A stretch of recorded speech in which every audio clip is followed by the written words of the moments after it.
നമസ്കാരം. ഇന്ത്യക്കെതിരെ ഭീകരതയ്ക്ക് ഗൂഢാലോചന നടത്തിയവരെ കൈമാറാൻ തയ്യാറാണെന്ന് പാകിസ്ഥാൻ അറിയിച്ചുവെന്ന സംശയം ജനിപ്പിക്കുന്നത് തന്നെയാണ്. കാരണം പാകിസ്ഥാൻ സ്വന്തം രാജ്യത്തെ ജനങ്ങളെ നോക്കുന്നതിനേക്കാൾ, അവരെ സ്നേഹിക്കുന്നതിനേക്കാൾ ഏറ്റവും കൂടുതൽ പാകിസ്ഥാൻ പ്രാധാന്യം നൽകുന്നതും ഏറ്റവും കൂടുതൽ പാകിസ്ഥാൻ സ്നേഹിക്കുന്നതും തീവ്രവാദികളെയാണ്. അതുകൊണ്ട് തന്നെ അവർ ഒരിക്കലും തീവ്രവാദികളെ ഇന്ത്യക്ക് കൈമാറില്ല. കൂടാതെ ഇന്ത്യയുടെ രഹസ്യാന്വേഷണ വിഭാഗം ഏറെ ശക്തമായത് കൊണ്ട് തന്നെ എവിടെ ഒളിച്ചാലും റോ കണ്ടുപിടിക്കും. അത് കണ്ടുപിടിക്കാൻ കഴിയുമെന്നതാണ് യാഥാർത്ഥ്യം. അതാണല്ലോ അജ്ഞാതർ ഇറങ്ങുന്നത്. കാരണം റോയ്ക്ക് കറാച്ചിയിലും ഇസ്ലാമാബാദിലും അടക്കം ഒട്ടനവധി നെറ്റ്വർക്കുകൾ ഉള്ളത് കൊണ്ട് തന്നെ തീവ്രവാദികളെ കണ്ടുപിടിക്കാൻ എളുപ്പമാണ്. പാകിസ്ഥാൻ മുൻ വിദേശകാര്യമന്ത്രി ബിലാവൽ ഭൂട്ടോയാണ് തീവ്രവാദികളെ വിട്ടുതരാമെന്ന് ഇന്ത്യയോട് പറഞ്ഞത്. ബിലാവൽ ഭൂട്ടോ തന്നെ ഇവർ എവിടെ ഉണ്ടെന്ന് ഒരു ക്ലൂ തന്നെ നമുക്ക് തന്നിട്ടുമുണ്ട്. ഇന്ത്യ ഈ പ്രക്രിയയിൽ തങ്ങളുമായി സഹകരിക്കാൻ തയ്യാറാണെങ്കിൽ അന്വേഷണത്തിലുള്ള വ്യക്തികളെ ഇന്ത്യക്ക് കൈമാറുന്നതിൽ പാകിസ്ഥാന് എതിർപ്പില്ല എന്നാണ് സർദാരി പറഞ്ഞത്. വെള്ളിയാഴ്ച അൽ ജസീറയ്ക്ക് നൽകിയ അഭിമുഖത്തിലാണ് അദ്ദേഹം പറഞ്ഞത്. ലഷ്കർ ഇ തോയ്ബ തലവൻ ഹാഫിസ് സയ്യിദ്, ജെയ്ഷെ മുഹമ്മദ് തലവൻ മസൂദ് അസർ തുടങ്ങിയ തീവ്രവാദികളെ ഇന്ത്യക്ക് കൈമാറാനുള്ള സാധ്യതയെക്കുറിച്ച് ചോദിച്ചപ്പോൾ ഇന്ത്യയും പാകിസ്ഥാനും തമ്മിലുള്ള സമഗ്രമായ സംഭാഷണത്തിൻ്റെ ഭാഗമായി ഈ പ്രക്രിയ മാറിയാൽ പാകിസ്ഥാൻ അതിൽ നിന്നും പിന്നോട്ട് പോകില്ല എന്നാണ് ബിലാവൽ പറഞ്ഞതായി ഡോൺ പത്രം റിപ്പോർട്ട് ചെയ്യുന്നത്.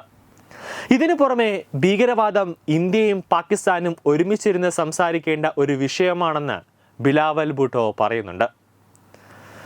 കൂടാതെ ഇന്ത്യ സഹകരിച്ചാൽ അന്വേഷണത്തിലുള്ള ആരെയെങ്കിലും കൈമാറുന്നതിൽ പാകിസ്ഥാന് എതിർപ്പില്ല എന്നാണ് ബിലാവൽ പറയുന്നത്. സയ്യിദിനും അസറിനുമെതിരെ പാകിസ്ഥാനിൽ രജിസ്റ്റർ ചെയ്ത കേസുകൾ തീവ്രവാദ ധനസഹായവുമായി ബന്ധപ്പെട്ടതാണെന്നും അതിൽ വിചാരണകൾ നടക്കുന്നുണ്ട് എന്നാണ് ബിലാവൽ വ്യക്തമാക്കുന്നത്. അതേസമയം ഇന്ത്യ അടിസ്ഥാന നിയമ നടപടിക്രമങ്ങൾ പൂർത്തിയാക്കിയിട്ടില്ലെന്നും അതില്ലാതെ അതിർത്തി കടന്നുള്ള പ്രവർത്തനങ്ങൾക്ക് ഒരു തീവ്രവാദികളെയും, അതായത് ഈ തീവ്രവാദികളെ ഒന്നും ശിക്ഷിക്കുന്നത് ബുദ്ധിമുട്ടാണെന്നും ബിലാവൽ പറയുന്നുണ്ട്. കൂടാതെ ഇന്ത്യ ഇതുവരെ തെളിവുകളും സാക്ഷികളും നിയമപരമായ പിന്തുണയും നൽകിയിട്ടില്ല. ഇന്ത്യ ഇത് ചെയ്യുന്നതുവരെ വിചാരണകളും ശിക്ഷാവിധികളും ബുദ്ധിമുട്ടായി തുടരുമെന്നാണ് ബിലാവൽ പറയുന്നത്. ഹാഫിസ് സയ്യിദിനെ പാകിസ്ഥാൻ ഇതിനകം കുറ്റക്കാരനാക്കിയിട്ടുണ്ടെന്നും അയാൾ നിലവിൽ ജയിലിലാണെന്നും ബിലാവൽ പറയുന്നുണ്ട്. മസൂദ് അസർ നിലവിൽ അഫ്ഗാനിസ്ഥാനിൽ ഒളിച്ചിരിക്കുകയാണെന്ന് പാകിസ്ഥാൻ വിശ്വസിക്കുകയാണ്.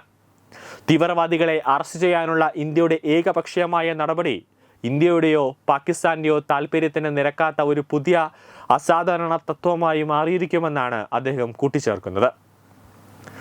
അതേസമയം മുംബൈ ആക്രമണത്തിന്റെ പ്രധാന ഗൂഢാലോചനക്കാർക്കെതിരെ കർശന നടപടി സ്വീകരിക്കണമെന്നും പാകിസ്ഥാനോട് കൈമാറണമെന്നും ഇന്ത്യ നിരന്തരം ആവശ്യപ്പെടുകയാണ്. ഇരു രാജ്യങ്ങളും തമ്മിലുള്ള ബന്ധം വളരെ കാലമായി സംഘർഷഭരിതമായിരിക്കുകയും ആ ഒരു സമയത്താണ് ബിലാവൽ ഇപ്പോൾ പ്രസ്താവനയുമായി വന്നത്. ഭീകര സംഘടനയായ ജെയ്ഷെ മുഹമ്മദ് തലവൻ മസൂദ് അസർ എവിടെയെന്ന് പാകിസ്ഥാന് അറിയില്ല എന്നും പാക് മണ്ണിൽ ഉണ്ടതിന്റെ വിവരം കൈമാറാൻ ഇന്ത്യ തയ്യാറാണെങ്കിൽ അറസ്റ്റ് ചെയ്യുമെന്നും മുൻ വിദേശകാര്യമന്ത്രി ബിലാവൽ ഭൂട്ടോ സർദാരി പറയുന്നു.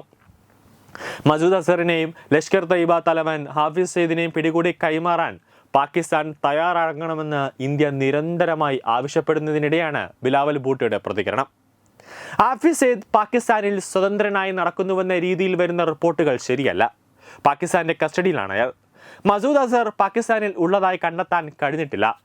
അഫ്ഗാൻ ജിഹാദുമായുള്ള മുൻബന്ധം പരിഗണിക്കുമ്പോൾ അയാൾ അഫ്ഗാനിൽ ഉണ്ടാകാൻ സാധ്യതയുണ്ടെന്നാണ് ബിലാവൽ പറയുന്നത്. പാക് മണ്ണിൽ അസർ ഉണ്ട് എന്നതിന് വ്യക്തമായ തെളിവ് കൈമാറാൻ ഇന്ത്യ തയ്യാറായാൽ അറസ്റ്റ് ചെയ്ത് ഇന്ത്യയുടെ മുന്നിലേക്ക് തന്നെ കൊണ്ടെത്തിക്കുമെന്നാണ് ബിലാവലിന്റെ ഒരു പ്രതികരണം. ബിലാവലിന് എന്ത് പറ്റിയെന്നാണ് ഇന്ത്യയിലെ വിദേശകാര്യ മന്ത്രാലയവും ആഭ്യന്തര മന്ത്രാലയം ഉൾപ്പെടെയുള്ളവർ പറയുന്നത്. കാരണം തീവ്രവാദികളെയൊക്കെ തള്ളിപ്പറയുന്നു. ഇന്ത്യ പറഞ്ഞാൽ തീവ്രവാദികളെയൊക്കെ തന്നെ ഇന്ത്യയുടെ മുന്നിലേക്ക്, ഇന്ത്യൻ അതിർത്തിയിലേക്ക് കൊണ്ട് എത്തിക്കാമെന്നൊക്കെ ബിലാവൽ ഭൂട്ടോ പറയുന്നു. പക്ഷേ എല്ലാ തീവ്രവാദികളും പാകിസ്ഥാനിൽ തന്നെ രഹസ്യമായി സുരക്ഷിതമായി അവിടെ ഉണ്ട് എന്നതിൻ്റെ കൃത്യമായ തെളിവുകൾ നമ്മുടെ റോയ്ക്കും ഐബിക്കും മിലിറ്ററിക്കും കിട്ടിയിട്ടുണ്ട് എന്നത് മറ്റൊരു വസ്തുതയാണ്. അതുകൊണ്ടാണ് വരും ദിവസങ്ങളിൽ ഇനി അജ്ഞാതരുടെ കളങ്ങളമായിരിക്കും. ഇനി പത്രങ്ങളിൽ ലഷ്കർ ഇ തോയ്ബയുടെ ഏറ്റവും വേണ്ടപ്പെട്ട ഭീകരവാദി, അതോടൊപ്പം തന്നെ മസൂദ് അസറിന്റെ അടുത്ത അനുയായി എന്നിവരൊക്കെ കൊല ചെയ്യപ്പെട്ടു എന്ന വാർത്തകൾ വരും ദിവസങ്ങളിൽ നമ്മൾ കേൾക്കാൻ പോണതേയുള്ളൂ. ന്യൂസ് ഡെസ്ക് തത്വമൈ ന്യൂസ്. രാവുമായണം രാമനെ അറിയണം. സ്കൂൾ കുട്ടികൾക്കായുള്ള രാമായണം പ്രശ്നോത്തരി. ജൂലൈ 20 ഞായറാഴ്ച രാവിലെ 9 മണിക്ക്. സ്ഥലം കൃഷ്ണപിള്ള മെമ്മോറിയൽ ഓഡിറ്റോറിയം, നന്ദാവനം, തിരുവനന്തപുരം. രാമായണ മാസാചരണത്തോടനുബന്ധിച്ച് തത്വമയി TV സ്കൂൾ കുട്ടികൾക്കായി ഒരു രാമായണം പ്രശ്നോത്തരി സംഘടിപ്പിക്കുന്നു. ഈ വരുന്ന ജൂലൈ മാസം 20 ഞായറാഴ്ച തിരുവനന്തപുരം നന്ദാവനം കൃഷ്ണപിള്ള മെമ്മോറിയൽ ഓഡിറ്റോറിയത്തിൽ വെച്ചാണ് ഈ പ്രശ്നോത്തരി പരിപാടി സംഘടിപ്പിക്കുന്നത്. 10 വയസ്സിനും 15 വയസ്സിനും ഇടയിലുള്ള കുട്ടികൾക്കാണ് പ്രശ്നോത്തരിയിൽ പങ്കെടുക്കാൻ കഴിയുക. പങ്കെടുക്കാൻ താല്പര്യമുള്ളവർ പേര്, പഠിക്കുന്ന സ്കൂളിന്റെ ID കാർഡ്, ജനനത്തീയതി തെളിയിക്കുന്ന തിരിച്ചറിയൽ രേഖ എന്നിവ സഹിതം 9034347838 എന്ന നമ്പറിലേക്ക് വാട്സപ്പ് ചെയ്യുക. ഒരു കുട്ടിക്ക് 100 രൂപയാണ് രജിസ്ട്രേഷൻ ഫീസ്. പ്രവേശനം ആദ്യം രജിസ്റ്റർ ചെയ്യുന്ന 54 കുട്ടികൾക്ക് മാത്രം. വിജയികൾക്ക് ആകർഷകമായ സമ്മാനങ്ങൾ.